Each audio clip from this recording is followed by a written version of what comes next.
Economics chapter 2 है। Chapter का नाम है राज्य एवं राष्ट्र की आय। इस चैप्टर से 50 ऑब्जेक्टिव क्वेश्चन पूछेंगे। चलते हैं पहले क्वेश्चन की तरफ। परिश्रम द्वारा अर्जित संपत्ति को क्या कहते हैं? आप बताइए जी, रुक जाइए। इसके आर्थिक विकास का आकलन किसके द्वारा किया जाता है? राष्ट्रीय आय। भूमि का परिश्रम में क्या कहलाता है? श्रम का परिश्रमिक क्या कहलाता है? पूंजी का परिश्रमिक क्या कहलाता है? ब्याज। व्यवस्थापक का परिश्रमिक क्या कहलाता है? उद्यमी का परिश्रमिक क्या कहलाता है? लाभ या हानि। गरीबी का कुचक्र की परिभाषा किसने दी? एक देश इसलिए गरीब है क्योंकि वो गरीब है, या किसका कथन है? भारत का सबसे गरीब राज्य कौन है? बिहार। पूरे भारत में सबसे कम प्रति व्यक्ति आय वाला राज्य कौन है? बिहार के किस जिले की प्रति व्यक्ति आय सबसे अधिक है? पटना। बिहार के किस जिले की प्रति व्यक्ति आय सबसे कम है? शिवहर। शिवहर।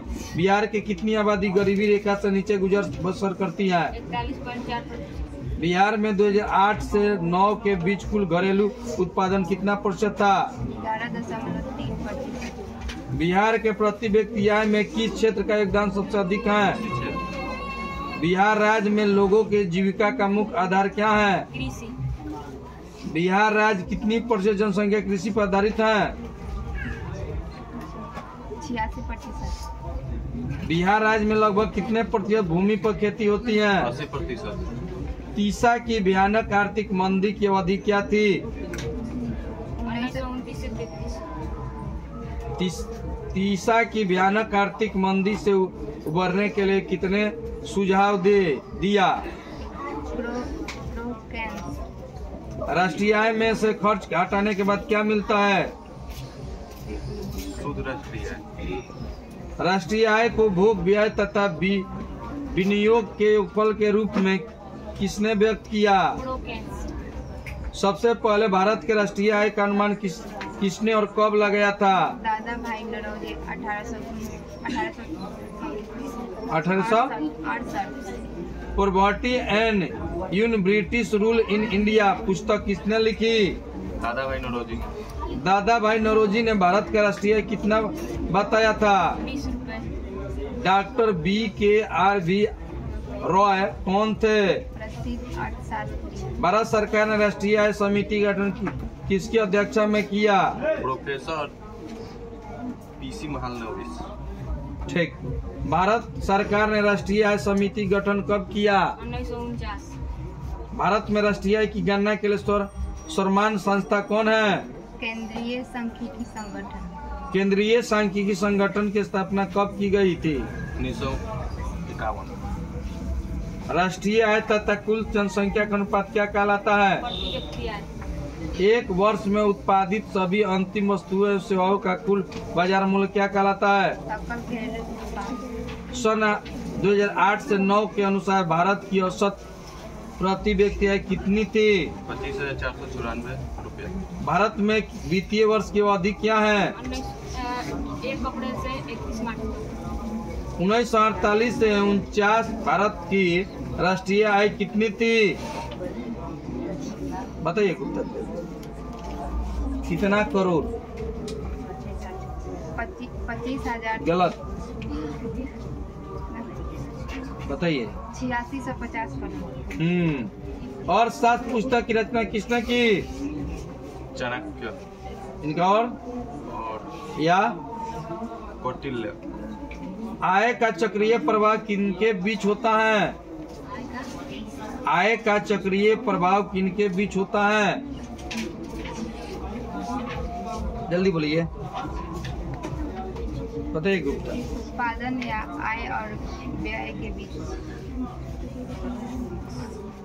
अब बताइए राष्ट्रीय आय गणना की विधि। राष्ट्रीय आय गणना की विधि ठीक है, बात आई है, आप भी बताइए। उत्पादन, आय एवं व्यय। और बोलिए।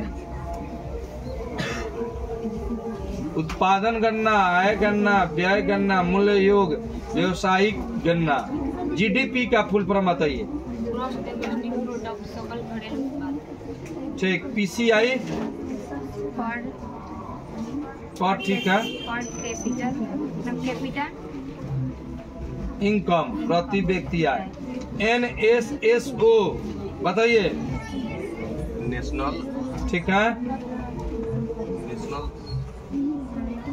बोलिए जी। Sample survey organisation. ठीक। हिंदी राष्ट्रीय प्रतिदर्शक सर्वेक्षण संगठन। CSO central statistical organisation. Hindi केंद्रीय सांख्यिकी संगठन। GNP ये पूछा हुआ बोर्ड में है 2 नंबर का। GNP gross national product. Hindi सकल राष्ट्रीय उत्पाद। NNP net national product. Hindi बताइए। NNP नेट शुद्ध राष्ट्रीय उत्पाद। NI NI हाँ। नेशनल इनकम राष्ट्रीय आय। EDI बताइए। Economic development index. Index. Hindi बताइए। आर्थिक विकास सूचकांक। दे दो जी, तीनों स्टूडेंट का एक एक कलम दीजिए। ठीक की मेहनत किया था, इनको आगे में प्रेरित किया जाएगा। कलम कहाँ है? कलम कहाँ है?